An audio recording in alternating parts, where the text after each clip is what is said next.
Good morning, everyone, and welcome to the 2021 Oregon Society of American Foresters annual meeting, hosted by the Blue Mountain chapter. My name is Jacob Putney, and I'm the Extension Forester for Baker and Grant counties and the chair of this year's annual meeting. We really wanted to welcome you all to Eastern Oregon in person this year, but unfortunately that just wasn't possible. So following the lead of the Capital chapter and the excellent program they put together last October, we hope to bring Eastern Oregon to you. The forests of Eastern Oregon are diverse, complex systems ranging from the low elevation juniper woodlands all the way up to the subalpine forests of whitebark pine and subalpine fir. These forests follow successional patterns and cycles influenced by natural disturbances such as fire, insects, and disease. However, 100 years of fire suppression, overgrazing, past management practices, and climate change have altered these patterns and created forest conditions unlike those that would have been found historically, or forests that could be considered in need of restoration.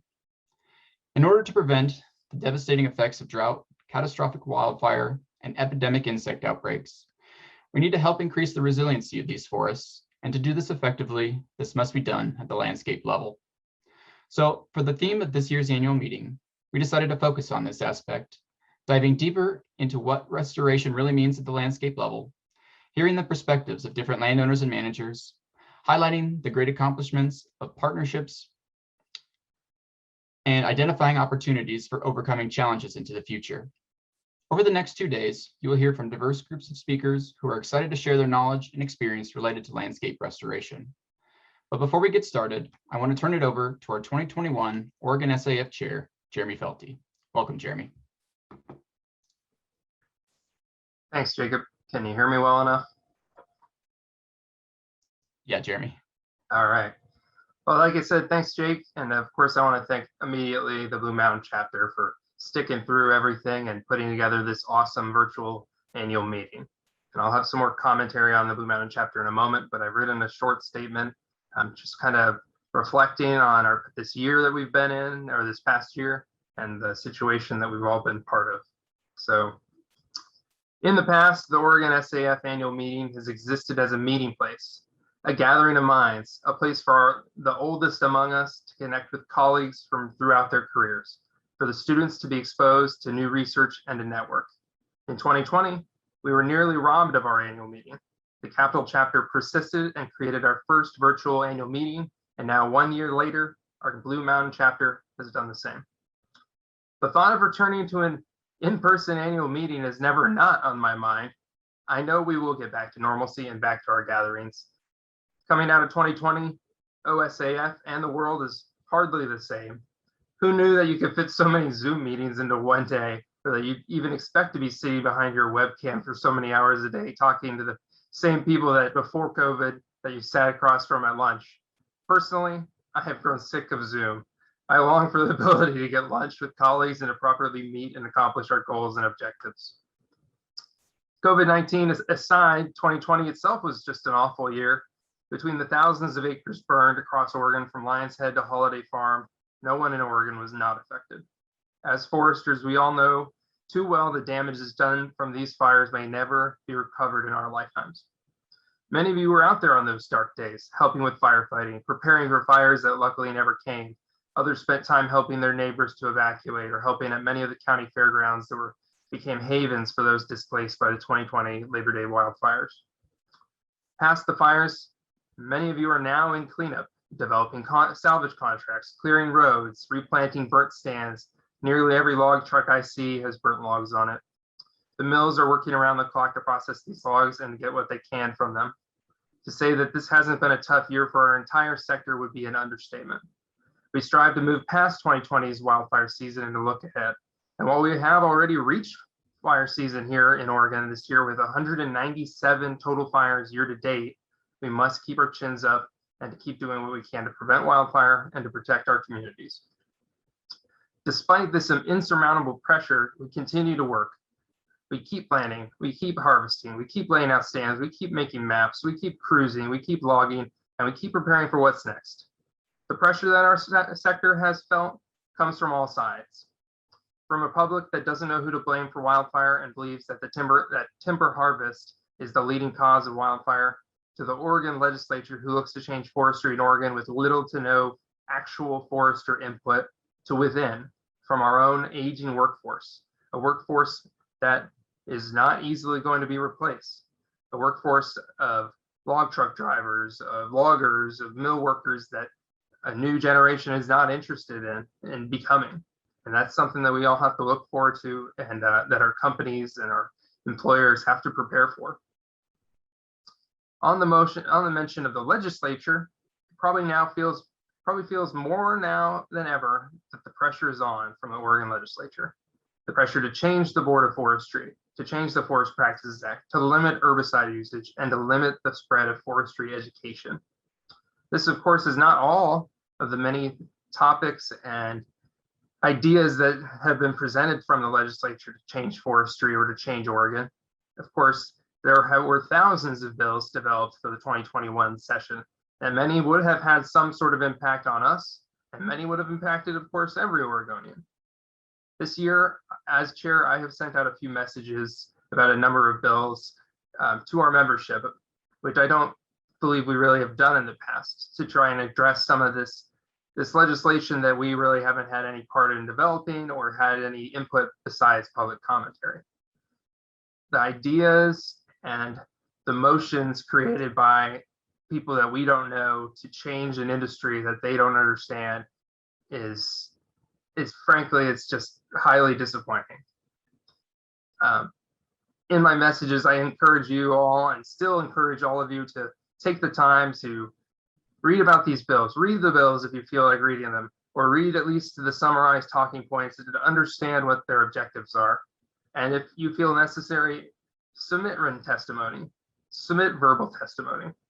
Despite COVID and despite the closure of the Capitol building, it's now technically easier than ever for you to provide public comment. While it might be over Zoom or maybe just by submitting a 4-page letter or whatever, those things still matter. They need to be heard in the public record. And these bills that affect our industry or our sector, they have to be heard by the legislators and by the public that listens to these testimonies and is influenced by them. One second. Just this past week, I testified before the House Committee on Revenue on a bill related to an organization that we have all come to grow as a friend with and to find usefulness from, that being, of course, the Oregon Forest Resources Institute. No organization in Oregon has faced the scrutiny that OFRI has faced this past year, and these bills frankly upset me, because I feel as a forester and as an Oregonian that the material that OFRI has produced is top notch. It doesn't just come from OFRI, of course. I mean, those articles, those books, those are published with partnership from our members, with OSAF Extension, from the industry, and of course from the Forest Service and from ODF. Those are not just OFRI publications. Every publication that OFRI has created has been done in partnership with someone from our organization or one of our many other partners. And frankly, the fact that some of these bills in the legislature have gone so far as to dismantling OFRI, it's not insignificant for me to not mention it today. And I originally didn't plan on it, but it just really like upsets me personally, I'd say. I'm going to move on from that and just say, if you see a bill and you are interested in testifying or anything, please reach out. Now more than ever, our Oregon SAF Policy Committee is more engaged with new young blood in it, and of course, legacy blood from Ed and Mark Buckby, that we have a team that meets fairly regularly to at least prepare and be aware of what's going on. And this group doesn't just look at Oregon legislation. Of course, it's looking at federal legislation and timber harvest on federal lands or salvage harvest. And we've submitted a number of letters to our federal legislators trying to get some of those logging contracts on federal land to move forward. Those are some of the benefits of our policy committee, and I really think that OSAF members should be at least aware of what's going on. Moving past the dreariness of the legislature, it is almost over. We prepare, of course, for summer of 2021. Much planting has already been completed, and herbicide usage has already begun to be put down on the land, and then we prepare really for wildfire. Before, I stated that there are 197 total fires in Oregon since January 1st. That's an accurate number from the ODF this morning, statewide. There is no doubt in my mind that this summer will not be unlike summers previously. Of course, I hope and pray that it isn't, but we always are prepared. So with that, I look to my time, and it looks like I am running out of time, so I'll go ahead and wrap this up. First of all, again, the Blue Mountain chapter, I would have personally loved to come over to the east side and seen an annual meeting over there while in my term as chair. Obviously, we're not getting that, but kudos and points to the Blue Mountain chapter for pushing through, and to Jake Putney, of course, and John for putting up with everything that it takes to build an annual meeting, especially with the difficulty of a virtual setting. And of course, I'd like to thank all of the sponsors, and you'll see all the sponsors today. Thanks again. And with that, I will turn it back over to John, I believe. Thanks, Jeremy, and thanks to SAF friends across the state and across the nation. We're glad that you're joining us this morning. I'm just working behind the scenes today, helping with some of the Zoom issues, and I thought I'd just clue you in on some of the logistics for what we're working on. So today, because we're starting today primarily with a presentation mode, we're using the webinar format of Zoom, which isn't as interactive as we would have if we were personally at a meeting. So the option that you do have is to use the Q&A box. If you have questions for any of our speakers today, please post them into the Q&A box, and then we'll have a moderator who will relay those questions to speakers following their presentations. For the presentations that we have lined out for today, the opportunity to answer questions will come following their presentation. So they'll make that, and then we'll have a period of time in there for answering questions. So please, as you're listening to the presentations, if you have a question, make sure that you get it jotted down and then get it into that Q&A box as quickly as possible. You'll notice in the menu for Zoom, if you're familiar with this or not, there's a chat function as well. We would ask that you use the chat function only if you need to send a message specifically to one of us in order to let us know that you're having technical issues or something of that nature, or to check in. So we're going to use the Q&A function for all of those questions that you might have. I will be promoting people who are going to be speakers to panelists, which gives them access to their cameras and microphones. And then we'll demote you afterwards so that we don't have a huge number of extra people showing up on participant screens during the presentation period. So with that, I'm going to turn it back over to Jacob. Jake, if I missed anything, please fill in, but maybe you can give a insight into how the rest of the meeting's going to run and a little bit about our opening video. Thank you, John. No, you didn't miss anything. So we're going to start the meeting this morning with a video, and this video is going to showcase a wildfire that was used to accomplish management objectives. So John, whenever you're ready to start that video, I'd say go ahead. Whether we are doing these types of burns in the backcountry or managing fire on the front country, fire's going to happen. So let's get better at it. Let's understand it. Fire's always been in the high country. Those ecosystems have been adapted by fire over the years, and it's going to take fire to keep them healthy. In a fire-dependent ecosystem like the Eagle Cap Wilderness, our intent is to, as much as possible, allow fire to play that natural role. It's a good place to have a managed fire, a long-term event. Right in the middle of the wilderness on a year that was wetter than normal. It's surrounded almost entirely by high rocky ridges. So it was the right place at the right time. A lot of times folks just see a bunch of burned out black sticks and or big fire burning houses and that kind of thing, and that's not all what fire is. You know, there's a lot of good fire out there. The ground needs more fire. When we eliminate fire, what happens is the vegetation grows in pretty densely. There's too many trees, there's too much fuel on the ground, there's a lot of insect and disease mortality now. The general health of the forest is pretty poor. A lot of that is from exclusion of fire. If you eliminate fire, you end up with more and more trees and less open area. And it's really the open areas that attract us to these mountains. It's the open areas where the elk are going to feed. Well, without these sorts of large events, your stream habitat, your fish habitat will kind of stagnate. Our riparian and stream systems are disturbance systems. They're created and maintained and rejuvenated by these large natural events that we have. We have a lot of science that helps us manage fire, but this one we learned more about the art of managing a fire. The position this fire is in, it was very easy to check a small portion of it to keep it from spreading somewhere where we didn't want it to go. We have a lot of images in the public that show bad outcomes from fire, and so naturally the communities are worried about it. We let them know that we had resources available to check the fire. If the fire behavior was getting a little bit too exciting, we could put water on it, and we did plenty of times. We have quite a few computer models, so the probability of fire spread, fire behavior models that help you determine flame lengths, rate of spread, and then definitely the weather models. They're all used to determine where we think the fire is going to go, when it's going to get there, how long it could possibly burn. We have a fire behavior analyst. We have a long-term analyst that comes in and utilizes those computer models to help inform those decisions.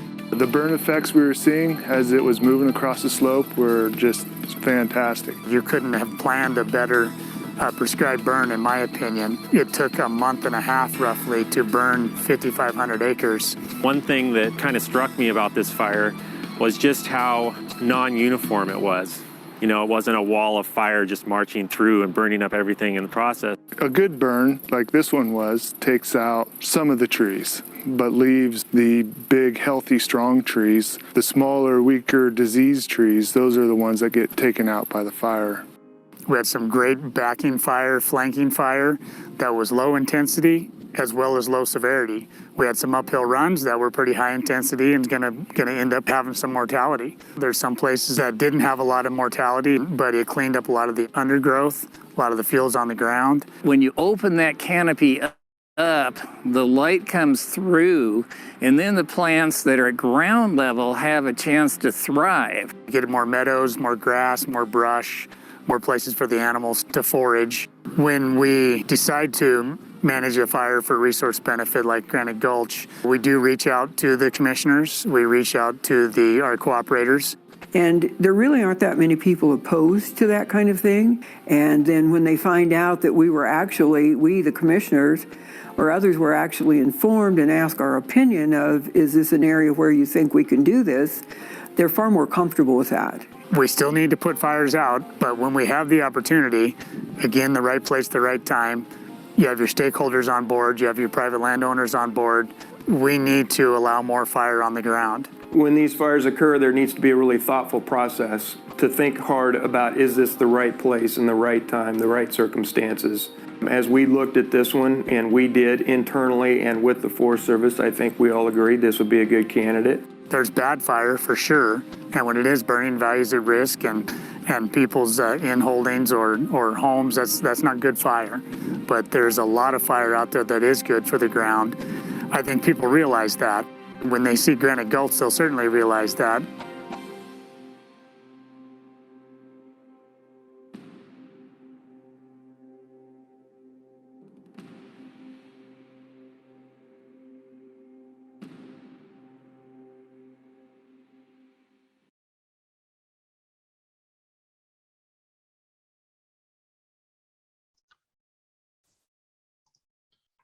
All right. Well, we wanted to preface the meeting with this video because the Granite Gulch fire is a success story. So not only does it give you an idea what the forests of Northeastern Oregon looks like in the summertime, but it also does an excellent job of showcasing how stakeholders came together to use wildfire as a management tool. So fire is a crucial component of these forests, and setting up a landscape to accept fire with mixtures of intensity and severity helps shape and maintain them as their natural fire regime historically would have. Throughout the day, you will hear more about different approaches and perspectives on landscape restoration and things like using wildfire to our advantage. So we are actually a little bit ahead of schedule here. So what we're going to do is we're going to take a quick break and be back here at about 8:25. So use the restroom, grab another cup of coffee, and I will see everyone in about 5 minutes.